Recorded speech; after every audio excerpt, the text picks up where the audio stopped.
ಹಿಂದೆ ಬರ್ತಿರೋದು ರಮಾಕಾಂತ್ ಹುಡುಗರೇ. ಅವ್ರ ಕೈಗೆ ನಾವು ಸಿಕ್ಕಾಕೊಂಡ್ರೆ ಅಷ್ಟೇ. ಅವ್ರ ದಾರಿ ತಪ್ಪಿಸಿ ಬಹಳ ಹೊತ್ತಾಯ್ತು. ಹಿಂದೆ ಬರ್ತಿರೋದು ಬೇರೆ ಗಾಡಿಗಳು.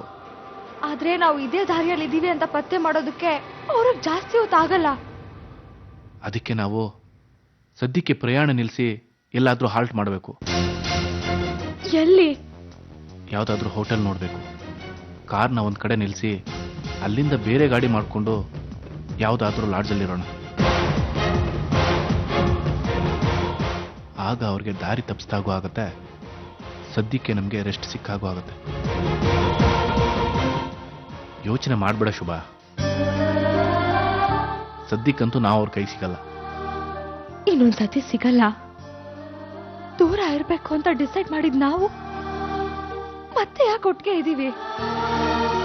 ನೀನು ಹಣೆ ಬರಹ ಅನ್ಬೋದು, ಆದ್ರೆ ನನಗೆ ಹಣೆ ಬರಹದಲ್ಲಿ ನಂಬಿಕೆ ಇಲ್ಲ.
ಏನಾಯ್ತು ಮುದ್ಕ?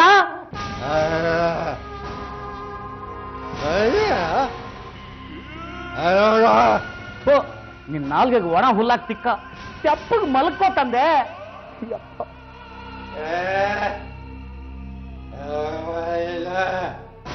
ಸಾಯೋ ವಯಸ್ಸಲ್ಲಿ ಸಣ್ಣ ವಯಸ್ಸಿನ ಕನಸುಗಳನ್ನು ಕಂಡ್ರೆ ಹಿಂಗೆ ಹೋಗೋದು. ಕುರ್ಮ ಆ ಯಮ ಕೂಡ ನಿನ್ನನ್ನು ಕರ್ಕೊಂಡು ಹೋಗಕ್ಕೆ ಹೆದರ್ತಾ ಇದ್ದಾನೆ. ಹೋದ್ರೆ ಅವನಿಗೂ ನಿದ್ದೆ ಕೆಡಿಸ್ತೀಯ ನೀನು. ನಾನು ಬೇರೆಯವರ ಪಾಲಿಗೆ ಯಮ ಆಗಬೇಕು. ಅವನ ರೂಪದಲ್ಲಿ ಬರೋ ಅವಳಿಗೋಸ್ಕರ ಕಾಯ್ತಾ ಇದ್ದೀನಿ. ಏನು ಹಾಗೆ ನೋಡ್ತಾ ಇದೀಯಾ? ಒಳಗೊಳಗೆ ಬೈಕೋತಾ ಇದೀಯಾ? ಬೈಕೋ ಬೈಕೋ. ಏಯ್, ನಿನ್ನ ಸೇವೆ ಮಾಡೋದಕ್ಕೆ ನಾನೊಬ್ಬನಾದ್ರೂ ಇದೀನಲ್ಲ ಅಂತ ಸಂತೋಷ ಪಡೋ. ಬೇರೆ ಯಾವನಾದ್ರೂ ಆಗಿದ್ರೆ ಇಷ್ಟೊತ್ತಿ ಓಡ ಹೋಗಿರೋನು.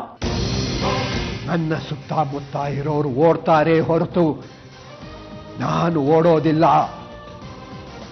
ನಾನಿದೇ ಮನೆಯಲ್ಲೇ ಇರಬೇಕು, ಇರ್ತೀನಿ. ಅವಳು ಬಂದ್ರೆ ಅವಳ ಜೊತೆ ಹೋಗ್ತೀನಿ, ಸುಮ್ಮನೆ ಹೋಗಲ್ಲ. ಈ ಮನೆಯಲ್ಲಿರೋ ಭಂಡಾರನ ತಗೊಂಡು ಹೋಗ್ತೀನಿ. ಕಣ್ಣು ಮುಚ್ಚಪ್ಪ. ನೀನ್ ಈ ರೀತಿ ಕಣ್ಣು ಬಿಟ್ಕೊಂಡು ಮಲ್ಕೊಂಡಿದ್ರೆ ಹೆಣಕ್ಕೆ ಕಣ್ಣು ಬಂದಂಗಿರುತ್ತೆ. ನನ್ನ ಕರ್ಮ. ಈ ಹೆಣಕ್ಕೆ ಹಣ ಎಲ್ಲಿದೆ ಅಂತ ಗೊತ್ತಾಗಬೇಕು. ನಾನು ಬದುಕಿರೋದೇ ಎರಡು ಕಾರಣಕ್ಕೆ. ಒಂದು ಹಣ, ಇನ್ನೊಂದು ಹೆಣ್ಣು. ಆ ಹೆಣ್ಣು ಬರ್ತಿದ್ದಾಳೆ.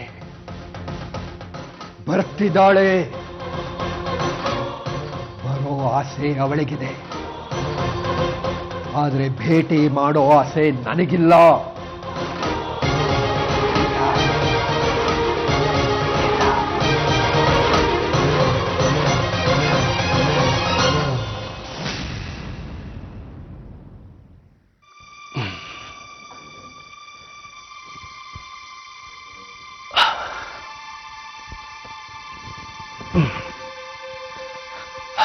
ಅಂತೂ ಆ ಹೋಟೆಲಿಂದ ಈ ಹೋಟೆಲ್ಗೆ ಶಿಫ್ಟ್ ಆಗಿದ್ದಾಯ್ತು. ಇನ್ಯಾವ ಅಪಾಯನೂ ಬರೋದಿಲ್ಲ ಬಿಡು. ಅಪಾಯ ಇಲ್ಲ ಅಂತ ನೆಮ್ಮದಿಯಾಗಿರೋಕ್ಕಾಗೋಲ್ಲ.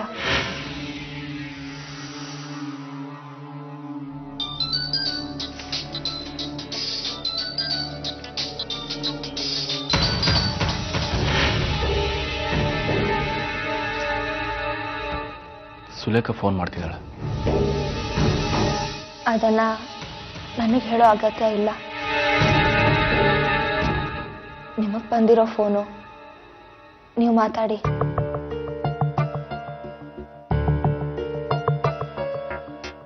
ಹಾಯ್, ಹೇಳು ಸುಲೇಖ. ಸಾರಿ, ಇಷ್ಟೊತ್ತಲ್ಲಿ ಫೋನ್ ಮಾಡಿ ತೊಂದರೆ ಕೊಡ್ತಾ ಇದ್ದೀನಿ. ನಿದ್ದೆ ಮಾಡ್ತಿದ್ಯಾ ಆದಿ? ಇಲ್ಲ, ಈಗ ಮಲ್ಗೋದಕ್ಕೆ ರೆಡಿ ಆಗ್ತಿದ್ದೆ. ಮತ್ತೆ ಫೋನ್ನಲ್ಲಿ ಮಿಸ್ ಕಾಲ್ಗಳು ಕಾಣಿಸ್ಲಿಲ್ವಾ?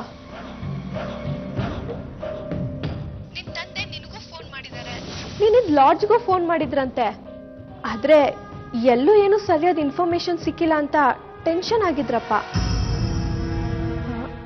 ಆದಿ, ಎಲ್ಲಿದ್ಯಾ ನೀನು? ಅದು ಇಲ್ಲೇ ಹೋಟೆಲ್ ರೂಮಲ್ಲೇ ಇದ್ದೀನಿ. ಸೆಕೆ ಅಂತ ಒಂದು ರೌಂಡ್ ವಾಕಿಂಗ್ ಹೋಗಿದ್ದೆ. ಆಗ ಮೊಬೈಲ್ ಇಲ್ಲೇ ಬಿಟ್ಟು ಹೋಗಿದ್ದೆ, ಅದಕ್ಕೆ ಮಿಸ್ ಆಗಿದೆ ಅನ್ಸುತ್ತೆ. ಸರಿ, ಆಮೇಲೆ ನಿನ್ ತಂದೆಗೊಂದು ಫೋನ್ ಮಾಡು. ಆಯ್ತು. ಆಮೇಲೆ ನಥಿಂಗ್, ಏನೂ ಇಲ್ಲ. ನನ್ನ ಹತ್ರ ಮಾತಾಡೋಕೆ ನಿನ್ಗೆ ಏನೂ ವಿಷಯ ಇಲ್ವಾ ಆದಿ? ಇದೆ, ಯಾಕಿಲ್ಲ? ಅದು ಸುಸ್ತಾಗ್ತಿತ್ತು ನೋಡು, ವಾಕಿಂಗ್ ಹೋಗಿ ಬಂದು ಸುಸ್ತು.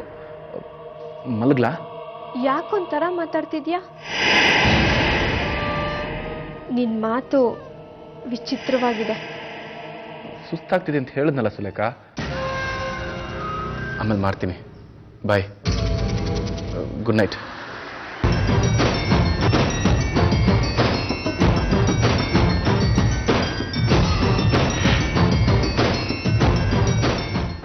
ಯಾಕೆ, ನಾನಿದ್ದೀನಿ ಅಂತ ಮಾತಾಡೋದಕ್ಕೆ ಮುಜುಗರ ಆಯ್ತಾ? ಇಲ್ಲ, ಹಾಗೇನಿಲ್ಲ. ನೀವು ಮಂಚದ ಮೇಲೆ ಮಲ್ಕೊಳ್ಳಿ, ನಾನು ಕೆಳಗೆ ಮಲ್ಕೋತೀನಿ. ಬೇಡ, ನೀವು ಅಲ್ಲೇ ಮಲಗಿ. ನನಗೆ ಕೆಳಗೆ ಮಲಗ ಅಭ್ಯಾಸ ಇದೆ. ಈಗಿದ್ದಕ್ಕೆ ಆರ್ಗ್ಯುಮೆಂಟ್ ಆಗ್ಬೇಕಾ ಶುಭ? ದಯವಿಟ್ಟು ಮೇಲೆ ಮಲಗಿ. ನನಗೆ ತಲೆ ಸಿಡಿತಾ ಇದೆ. ಈ ಹೋಟೆಲಲ್ಲಿ ಇದೇ ದೊಡ್ಡ ರೂಮ್ ಅಂತೆ. ನೋಡಿ ಎಷ್ಟು ದೊಡ್ಡದಾಗಿದೆ ಅಂತ. 2 ಹೆಜ್ಜೆ ಇಟ್ಟರೆ ಗೋಡೆ ತಗಲುತ್ತೆ. ಕ್ಷಮಿಸಿ, ನನ್ನಿಂದ ನಿಮಗೆ ತೊಂದರೆ. ಪದೇ ಪದೇ ಕ್ಷಮೆ ಕೇಳೋ ಅಗತ್ಯ ಇಲ್ಲ ಶುಭ. ಇದು ನಮ್ಮಿಬ್ರು ಸಮಸ್ಯೆ. ಒಟ್ಟಿಗೆ ಹೋರಾಡ್ತಿದೀವಿ ಅಷ್ಟೇ. ಹೋರಾಡ್ತಿದ್ದೀವ ಅಥವಾ ಒದ್ದಾಡ್ತಿದ್ದೀವ? ಇದನ್ನ ಒದ್ದಾಟ ಅನ್ನಲ್ಲ. ಯಾಕಂದ್ರೆ ಇದಿಷ್ಟು ಇಷ್ಟಪಟ್ಟು ಮಾಡ್ತಿರೋ ಕೆಲಸ. ಗೊತ್ತಿಲ್ಲದೆ ಇರೋ ಒಬ್ಬ ವ್ಯಕ್ತಿಗೆ ಉಪಚಾರ ಮಾಡೋದು ನಿಮಗೆ ಗೊತ್ತಿದೆ. ಗೊತ್ತಿರೋ ವ್ಯಕ್ತಿಗೆ ಸಹಾಯ ಮಾಡೋದು ನನಗೆ ಗೊತ್ತಿದೆ. ನನಗೆ ಯಾವ ರೀತಿ ನೀವು ಸಹಾಯ ಮಾಡೋದಕ್ಕೆ ಸಾಧ್ಯ? ಆರಾಮಾಗಿ ನಿದ್ದೆ ಮಾಡಿ. ನಾಳೆ ನೀವು ನನ್ನ ಜೊತೆ ಬೆಂಗಳೂರು ಬರ್ತಾ ಇದ್ದೀರಾ. ಅಲ್ಲಿಂದ ನಾವಿಬ್ರು ಮಲಿಕಾಪುರಕ್ಕೆ ಹೋಗ್ತೀವಿ. ಆಮೇಲೆ ನಮ್ಮ ಕಡೆಯವ್ರನ್ನ ಕಳಿಸಿ ನಿಮ್ಮ ತಾಯಿನೂ ಬೆಂಗಳೂರು ಕರ್ಸ್ಕೊಂಡ್ರಾಯ್ತು. ಹಾಗಂತ ಈಗ ಅಮ್ಮ ಒಬ್ಬರನ್ನೇ ಬಿಟ್ಟು ನಾನು ನಿಮ್ಮ ಜೊತೆ ಬರೋದು ಸೇಫು. ಈಗ ಊರಲ್ಲಿ ನೀವು ಎಲ್ಲೇ ಕಾಣಿಸ್ಕೊಂಡ್ರು ರಮಾಕಾಂತ್ ಸುಮ್ಮನೆ ಬಿಡಲ್ಲ. ನನ್ನ ಜೊತೆ ಬರೋದಕ್ಕೆ ಭಯನಾ ಅಥವಾ ಊರ್ ಬಿಟ್ಟು ಬರೋದಕ್ಕೆ ಹೆದರಿಕೆನಾ? ಊರು ಮನೆ ಬದಲಾಯಿಸಿ ನನಗೆ ಅಭ್ಯಾಸ ಇದೆ. ಬದಲಾಯಿಸದೆ ಇರೋದು ಒಂದೇ, ಅದು ಮನಸ್ಸು.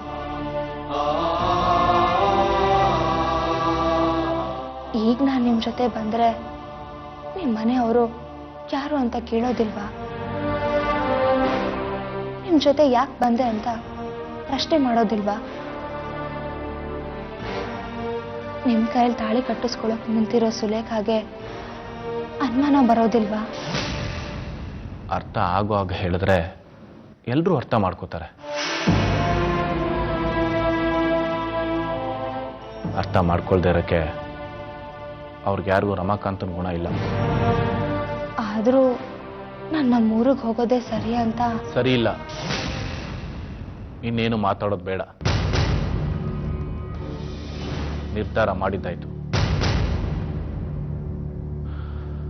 ನಾನು ಸ್ವಲ್ಪ ನೆಮ್ಮದಿ ನಿದ್ದೆ ಮಾಡಬೇಕು.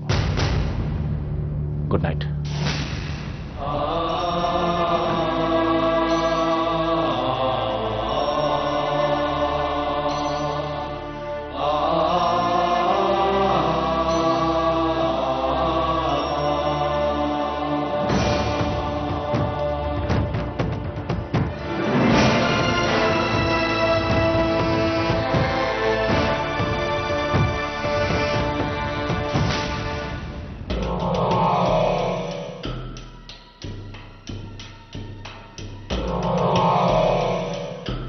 ಆದಿ, ಅಂತೂ ನಾವಿಬ್ರು ಒಂದಾಗಿ ಜೀವನ ನಡೆಸೋಂಥ ಮುಹೂರ್ತ ಬಂದೇ ಬಿಡ್ತು. ನಾಡಿದ್ದು ಸಂಜೆ ಗೋಧೋಳಿ ಮುಹೂರ್ತದಲ್ಲಿ ನಿನ್ನ ಮದುವೆ ಆದರೆ ಮಾತ್ರ ನಿನಗೆ ನಾನು ಯಾರು ಅನ್ನೋದು ಸರಿಯಾಗಿ ಅರ್ಥ.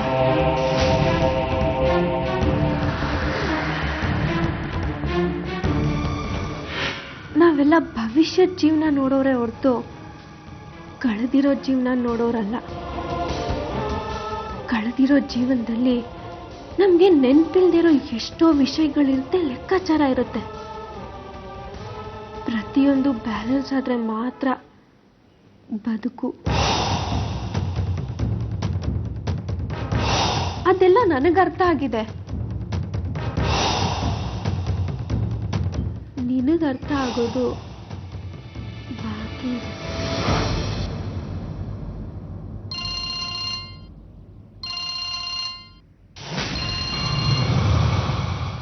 ಅದಿ,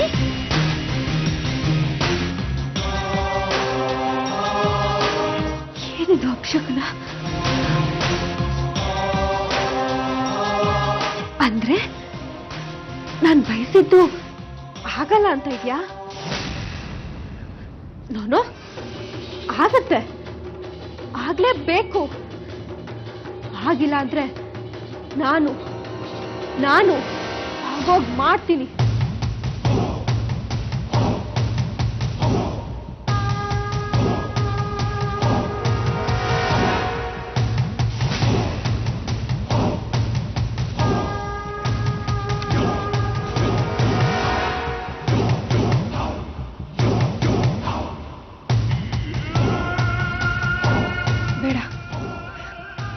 ಬೇಡ,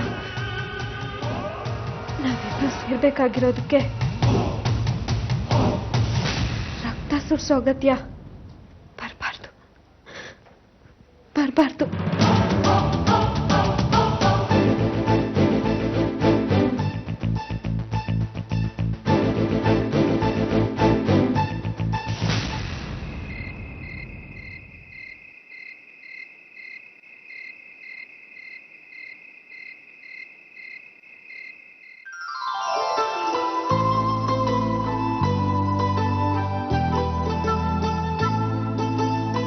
ಏನೋ ಆದಿ, ಇದು ನಿನ್ನ ಮದ್ವೆಗೆ ನೀನೇ ಲೇಟ್ ಆಗಿ ಬಂದ್ರೆ ಹೇಗು? ಪಾಪ, ಅವಳು ಕಣ್ಣಿಗೆ ಎಣ್ಣೆ ಬಿಟ್ಕೊಂಡು ಕಾಯ್ತಾ ಇದ್ದಾಳೆ. ಯಾರ್ ತಾತ? ಮತ್ತಿನ್ಯಾರು? ನೀನ್ ತಾಳಿ ಕಟ್ಬೇಕಾದವಳು ಸುಲೇಖಾ.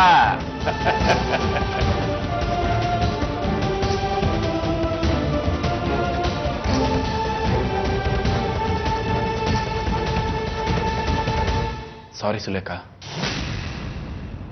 ಪರವಾಗಿಲ್ಲ, ನನಗಿಂತ ಥ್ರಿಲ್ಲು, ಶಾಕಿಂಗ್ ಸರ್ಪ್ರೈಸ್ಗಳು ಅಂದ್ರೆ ತುಂಬಾನೇ ಇಷ್ಟ. ನಿಜ, ನಿನಗೊಂದು ಶಾಕಿಂಗ್ ಸರ್ಪ್ರೈಸ್ ಇದೆ. ಅದೆಲ್ಲ ಇರ್ಲಿ, ಮೊದಲು ಮದ್ವೆ ಆಗ್ಲಿ. ಮದುವೆ ಆಗ್ಲೇಬೇಕು ತಾತ. ಆದ್ರೆ ಸುಲೇಖಾ ಜೊತೆಗಲ್ಲ.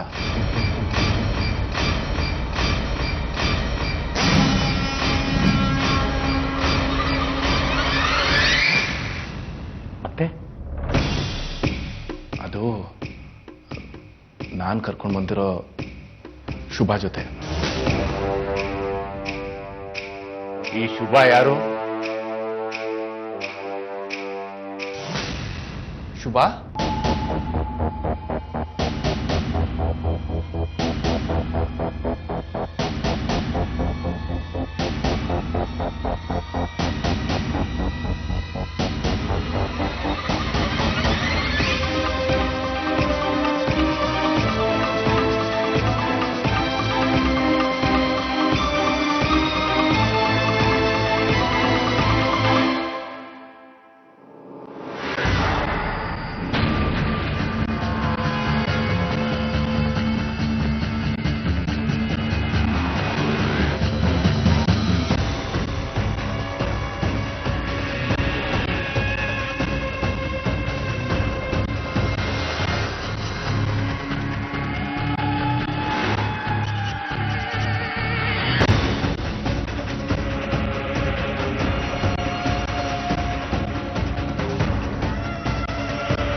ತಾತ, ಈಕೆ ಶುಭ.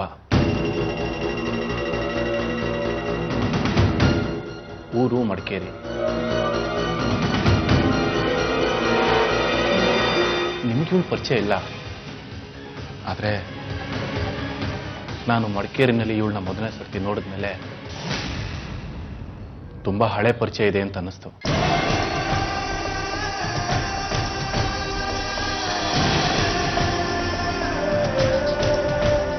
ಹಳೆ ಪರಿಚಯ ಅಂದ್ರೆ ಎಷ್ಟೋ ವರ್ಷಗಳಿಂದ ನೋಡಿದ್ದೀನಿ ಅಂತಲ್ಲ, ಎಷ್ಟೋ ಜನ್ಮಗಳಿಂದ ನೋಡಿದ್ದೀನಿ ಅಂತ.